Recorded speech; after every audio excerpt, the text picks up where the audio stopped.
예수님은 큰 일을 앞두거나 문제가 생길 때마다 먼저 하신 일이 있었습니다. 한적한 곳으로 가서 문제를 가지고 기도하시는 거였어요. 이러한 전통은 교회에 그대로 남아서 전해지고 있습니다. 중세 교회 때부터 내려오는 수련 방법 중에 피정이라고 하는 것이 있습니다. 영어로 리트릿이라고 말을 하는데요. 이 피정은 폐쇄정념의 약자입니다. 피정은 바쁘고 고된 일상에서 벗어나 조용한 환경 속에서 하나님의 말씀 묵상하고 자신의 내면과 삶을 돌아보는 것입니다. 신학자 리차드 로우가 쓴 야생에서 아름다운 어른으로라는 이 책을 보면 피정에 관한 글이 나옵니다. 우리가 물러나는 시간을 갖지 않는다면 우리는 결코 우리의 중심을 발견하지 못할 것이다. 우리는 정기적으로 우리의 직장 생활, 우리의 모든 역할과 이득을 얻는 일에서 물러나야만 사태를 분명하게 볼 수 있다. 물러남은 우리의 얕은 자기를 내려놓고 더욱 깊은 자기 속으로 들어가는 길이기에 유익하다. 피정은 형태로만 본다면 우리가 지난주에 들었던 야유예배 그리고 수련회와 상당히 유사합니다. 그러나 본질적인 관점으로 보면 피정은 주일 드리는 예배와 같다는 것입니다. 저자는 피정에 임하는 교인들의 자세를 강하게 비판합니다. 교인들 대부분이 피정을 일상의 휴가처럼 여긴다는 거예요. 교인들은 피정을 통해서 자신이 무엇에서 벗어나야 하고 무엇을 향해 나아가야 하는지 알지도 못하고 또 관심도 없다는 거예요. 교인들은 교회의 일과 경건 훈련에는 참여하지만 예수 그리스도의 그 진리의 길 안으로 결코 깊이 들어가지 않으려고 한다는 거예요. 우리가 주일 드리는 예배도 이와 비슷한 면이 있습니다. 우린 나 자신이 무엇에서 벗어나야 하고 무엇을 향해 나아가야 하는지 아무런 고민 없이 예배에 임한다는 것입니다. 그저 예배를 피곤한 일상을 잠시 잊고 위로를 받는 시간으로 여긴다는 거예요. 리차드 오우는 예배를 통해서 현실을 잊고 위로를 얻으려는 교인들의 모습을 종교적인 경건으로 포장된 현실 도피 중독이라고 말하고 있습니다. 이러한 태도로 피정에 임하고 예배에 임하면 어떤 회복도 일어나지 않고 어떤 능력도 일어나지 않는다는 거예요.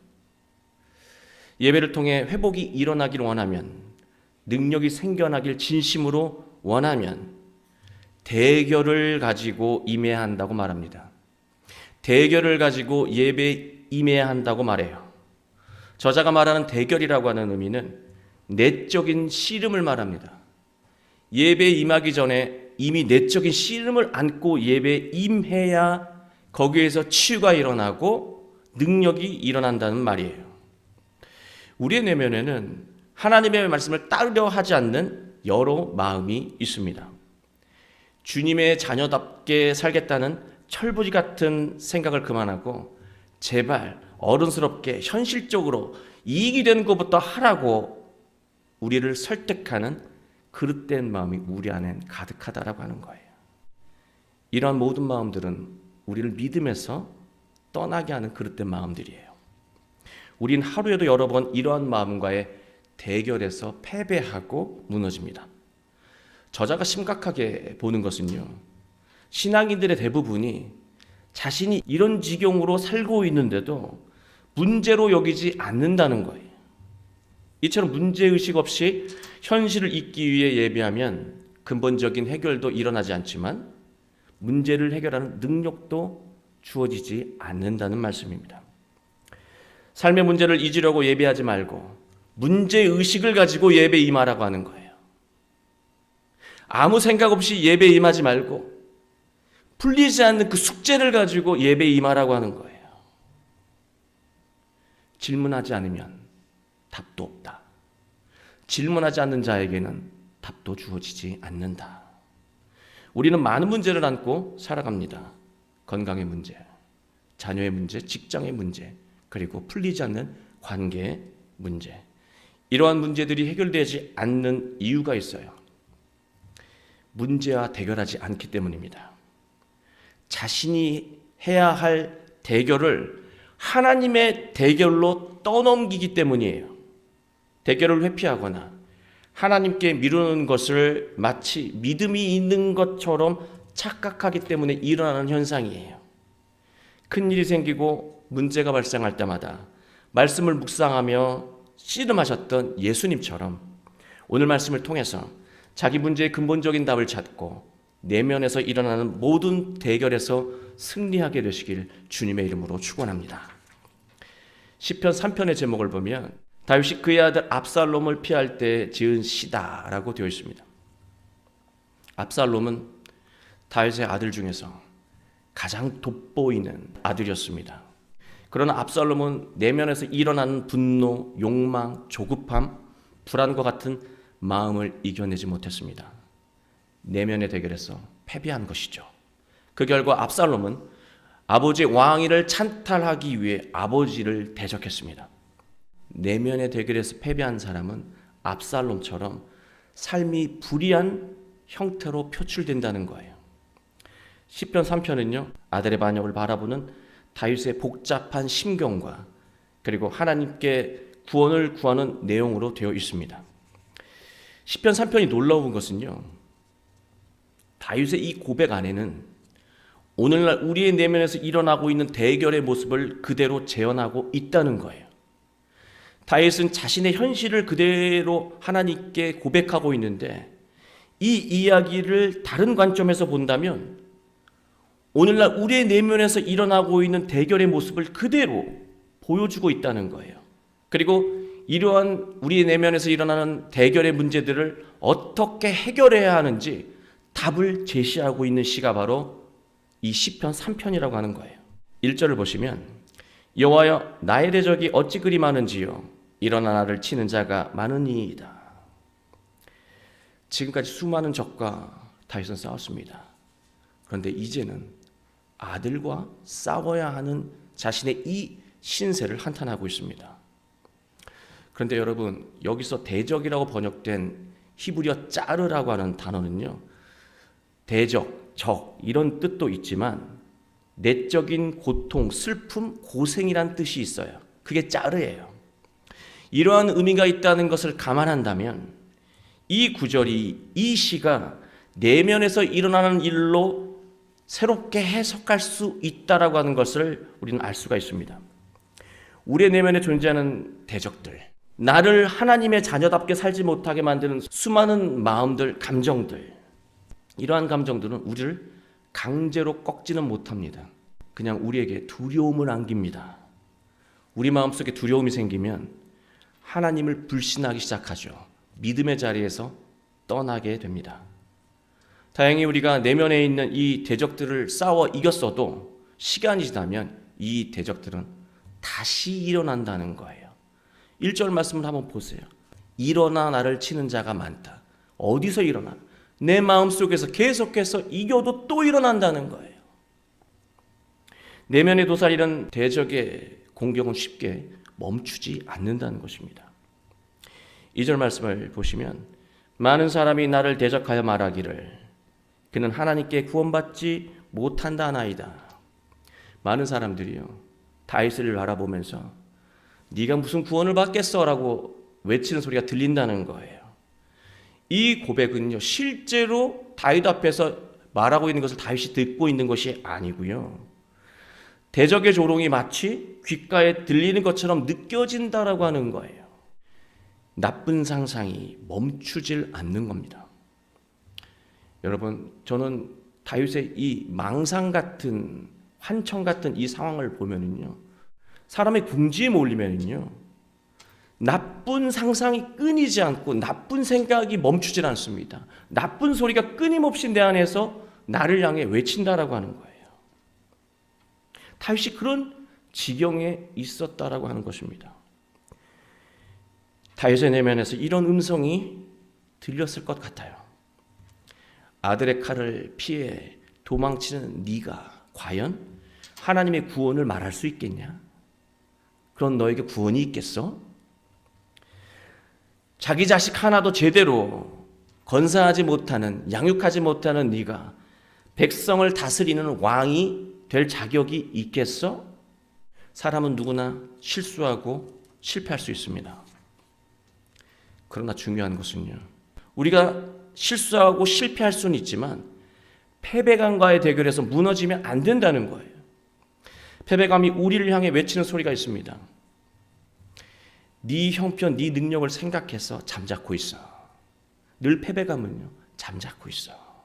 아무것도 안 하면 아무런 창피도 안 당해. 그러니까 가만히 있어. 내가 뭘 해도 늘 나는 안 하는 쪽을 선택하고 있다면 나는 패배감과의 대결에서 늘 무너지는 거예요. 내면의 대적들과 대결하지 않고 여러 핑계를 대면서 고개를 숙여버리면 삶의 문제는 근본적으로 해결되지 않은 채 평생을 따라다닌다는 거예요. 다윗은 대적과의 대결에서 무너져가는 그 순간에 놀라운 반전을 이제 시도합니다. 이때부터 지금부터 우리가 다윗의 신앙을 배워야 하는데요. 대적과의 대결에서 어떻게 해야 이길 수 있는지 바로 3절은 정확하게 답을 우리에게 제시하고 있습니다. 3절입니다. 여호와여, 주는 나의 방패시요 나의 영광이요 나의 머리를 드는 자신이이다. 여호와 하나님은 나의 방패라고 고백하고 있습니다. 내 안에서 수많은 거짓 마음과 감정들이 나를 조롱하며 공격해도 하나님이 방패처럼 내 마음과 내면을 지켜주신다는 거예요. 여러분, 방패는요, 공격하는 무기, 도구가 아닙니다. 방패는 공격을 막아내는 도구죠. 더 정확하게 말하면은요, 방패는 공격을 받아도 피해 없게 만드는 도구예요. 방패만 들고 있으면 아무도 공격을 안 하는 게 아니고요. 방패는 공격을 받아도 피해를 입지 않게 만드는 도구라고 하는 거예요. 아무리 신앙인이라도 타인으로부터 미움을 받을 수 있고요. 공격을 당할 수 있습니다. 내면에서 그릇된 마음의 소리를 언제든 들을 수 있습니다. 그러나 다윗처럼 하나님의 말씀을 깊이 새기고 믿음을 확고히 하며 산다면 타인의 말이나 행동 그리고 외부의 환경으로부터 큰 영향을 받지 않는다는 것입니다. 외부의 영향 때문에 상처받아서 아무것도 못하는 일이 일어나지 않는다는 거예요. 상처받을 수도 있고 공격받을 수도 있고 어려운 환경에 놓일 수도 있어요. 그러나 하나님이 방패가 되시면 그가 걸어가야 될 길을 그대로 걸어갈 수 있다라고 하는 거예요. 하나님의 말씀과 성숙한 믿음이 방패가 되어준다는 거예요. 4절 말씀을 보시면 내가 나의 목소리로 여호와께 부르짖으니 그의 성산에서 응답하시는도다. 이 기가 막힌 구절인데요. 4절이 문제의 답을 달라고 하나님께 외치잖아요. 하나님이 바로 답을 주시는 게 아니라 어디서? 성산에서, 거룩한 산에서 답을 주신다는 거예요.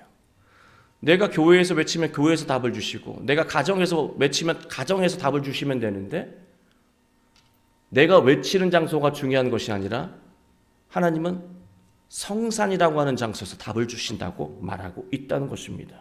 다윗은 그렇게 우리에게 가르치고 있습니다. 산에 도달해야 하나님의 답을 들을 수가 있는 거예요.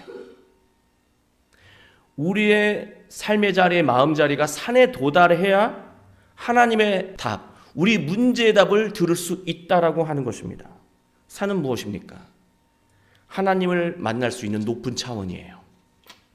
우리가 말씀과 믿음이 깊어지고 영적인 차원이 높아지면 하나님이 주시는 답을 들을 수 있고 알아볼 수 있다라고 하는 것입니다.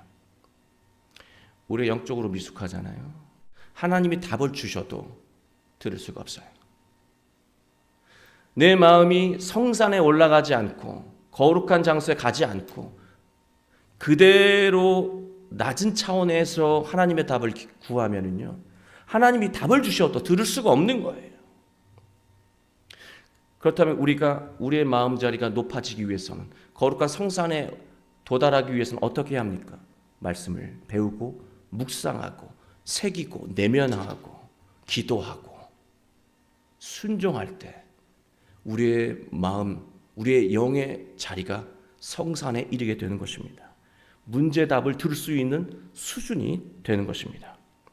그러나 여러분, 우리가 대적이 좋아하는 환경에 머물러 있으면은요, 대적은 다시 일어나서 우리를 공격한다는 것입니다.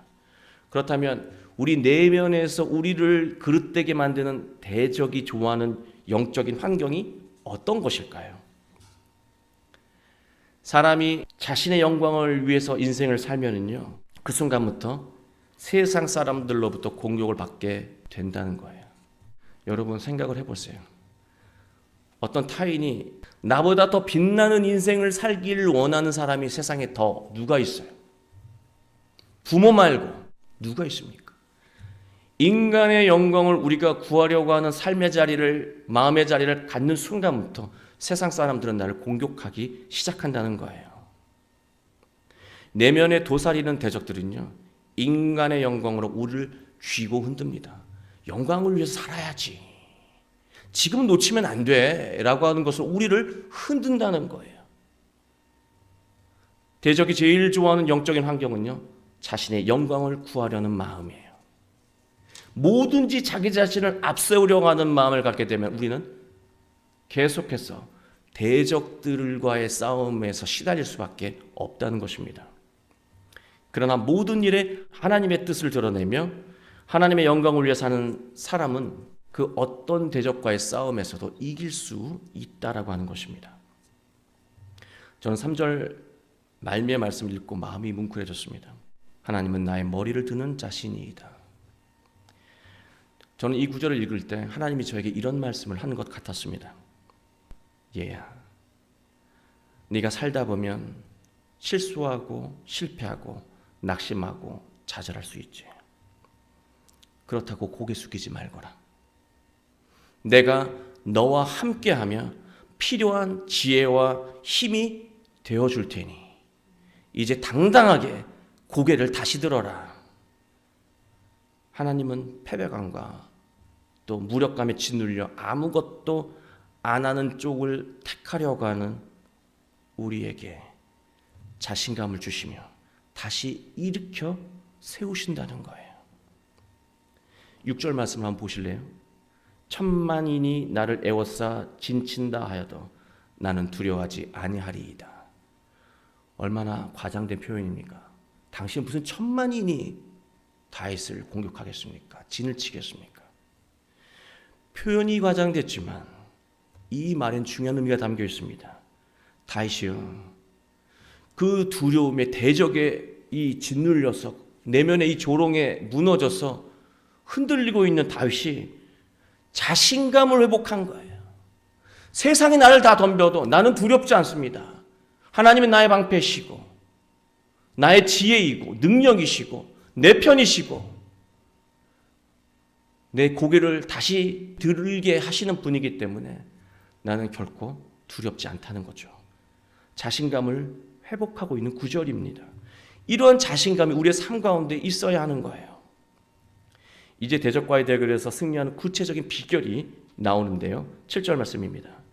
여호와여 일어나소서, 나의 하나님이여 나를 구원하소서. 주께서 나의 원수의 뺨을 치시며 악인의 일을 꺾으셨나이다.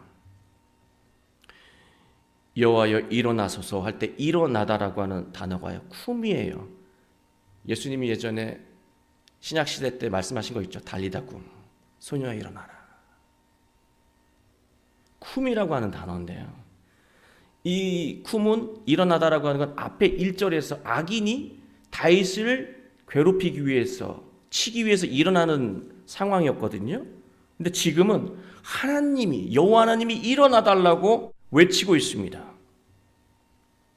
우리가 위기 상황에 놓이게 되면 우리의 내면은 절망, 슬픔, 낙심, 두려움과 같은 내적인 대적이 일어나기 시작합니다. 그러나 이러한 대적들이 일어나기도 전에 우리의 내면에서 하나님이 먼저 일어나신다면 우리는 대적과의 대결에서 언제나 승리할 수 있다는 거예요. 위기를 만났어요. 절망의 순간과 마주하고 있어요. 그 순간에 그릇된 감정들이 일어나기 전에 하나님이 내 안에서 먼저 일어나신다면 우리 모든 대결에서 승리할 수 있다라고 하는 거예요. 하나님이 먼저 일어나시면 나의 하나님이여 나를 구원하소서. 우리는요 구원, 이 예수아라고 하는 말을 이 의미를 무엇이라고 생각합니까? 여러분 구원을 어떤 의미로 생각하고 계십니까? 괴로운 상황에서 벗어나는 것이 바로 구원이죠. 틀린 말이 아닙니다. 그러나 상황과 환경이 아무리 좋아져도요 우리의 마음이 내적인 대결 속에서 벗어나지 못하면요 그 내적인 싸움에서 시달리고 있으면요 환경이 바뀌고 상황이 달라져도 삶의 고통은 사라지지 않는다는 거예요. 삶의 문제를 만드는 내적인 대적을 이기는 것이 구원이에요. 결국 우리의 삶에 문제를 일으키는 이 내적인 대적들을 이겨내는 것이 구원이에요. 성산에서 문제답을 듣고 그 문제의 상태에서 벗어나는 것이 구원이에요. 다윗은 구원의 구체적인 상태를 말합니다. 나의 모든 원수의 뺨을 치시며 악인의 이를 꺾으셨나이다. 굉장히 직설적인 표현이긴 한데요. 하나님이 원수의 뺨을 친다는 말은요. 무엇일까? 원수가 어디 있습니까? 우리 안에 있어요. 우리 안에서 우리를 괴롭히려고 그릇된 마음이 딱 올라오면은요. 하나님이 먼저 일어나셨잖아요. 그런 마음이 올라오면 뺨을 쳐서 없애버린다는 뜻이에요. 굉장히 직설적이지만 굉장히 실감나는 표현이에요. 그냥 순간순간 없애버린다는 거예요. 하나님께서. 두려움, 걱정, 자격지심, 부끄러움, 그 모든 것들을 다 여호와 하나님께서 다 없애버리신다는 거죠. 그리고 또 뒤에 뭐라 그럽니까? 악인의 이를 꺾으셨나이다. 하나님 악인의 이빨을 꺾으셨대요. 이 말이 참 재미있는 표현이거든요. 그러나 이 말 안에는 중요한 의미가 담겨 있죠. 악인이 우리를 고통스럽게 하려고 깨물었는데 이가 없는 상태예요. 깨물었는데 이가 없어요. 이게 무슨 말이냐면 고통이 없다라고 하는 거죠. 악이 왜 우리를 공격을 안 하겠습니까? 그대로 공격을 한다니까요. 근데 이빨 빠진 호랑이가 깨무는 것처럼 아무런 해도 입지 않는다는 거죠. 이 이야기는 우리의 신앙이 말씀으로 예수 그리스도로 성숙해지면 세상의 악의 공격들, 위기가 안 오는 게 아니고 우리 인생을 공격하지 않는 것이 아니라 공격을 해도 전혀 영향을 받지 않는다는 거예요. 그게 구원의 상태라고 하는 것이죠. 은혜를 받았어요. 근데 위기를 만나면 좌절해버려요. 말씀에 감격을 받았어요. 조금만 뭐라 그러면 상처받고 아무 일도 못해요. 이런 게 아니고요. 어떤 열악한 상황에 놓이더라도 아무런 해를 입지 않는 그 상태가 구원의 상태라고 하는 것이고 다시 그런 구원을 하나님께 구하고 있는 것입니다. 여러분의 그런 구원이 여러분의 가정과 삶과 인생에 가득 임하게 되길 축원합니다. 8절 말씀을 보면 구원은 여호와께 있사오니 주의 복을 주의 백성에게 내리소서. 구원은 하나님께 달렸다고 말하고 있습니다. 우리가 위기의 상황에 놓이고 심적인 고통을 느낀다고 해도 우리가 하나님을 확고하게 믿을 수 있다면 우리는 하나님의 뜻에 순종하며 복된 인생을 살 수 있다는 것입니다. 사랑하는 교회 여러분, 우린 지금 어떤 마음으로 예배에 임하고 있습니까? 우리는 여전히 많은 문제를 안고 살아가고 있습니다. 그러나 우리가 현실이 괴롭다고 현실을 잊으려는 마음으로 신앙생활을 한다면 우리의 인생에는 결코 해결되지 않는 그 문제가 가득할 것입니다. 그 문제는요, 우리의 인생 속에서 중요한 순간마다 우리의 발목을 잡을 것입니다. 삶의 문제가 있다면 그대로 그 문제를 가지고 그 대결을 가지고 예배에 임하십시오. 그리고 하나님이 뭐라고 말씀하시는지 그 답을 들으십시오. 그리고 그 답을 통해서 문제의 상황에서 자유로워지시길 원합니다. 우리가 큰 일이 생기고 문제가 있을 때마다 예수님처럼 조용한 곳에서 자신의 내적인 상태를 점검하고 하나님의 말씀을 깨닫고 채울 수 있다면 우리는 내면에서 일어나는 모든 대결에서 승리하며 성숙하고 바람직한 인생을 살 수 있게 될 것입니다. 평생 하나님의 말씀을 배우고 묵상하면서 성숙한 믿음을 이루어 모든 대적과의 대결에서 승리하는 여러분의 인생이 되길 주님의 이름으로 간절히 축원합니다.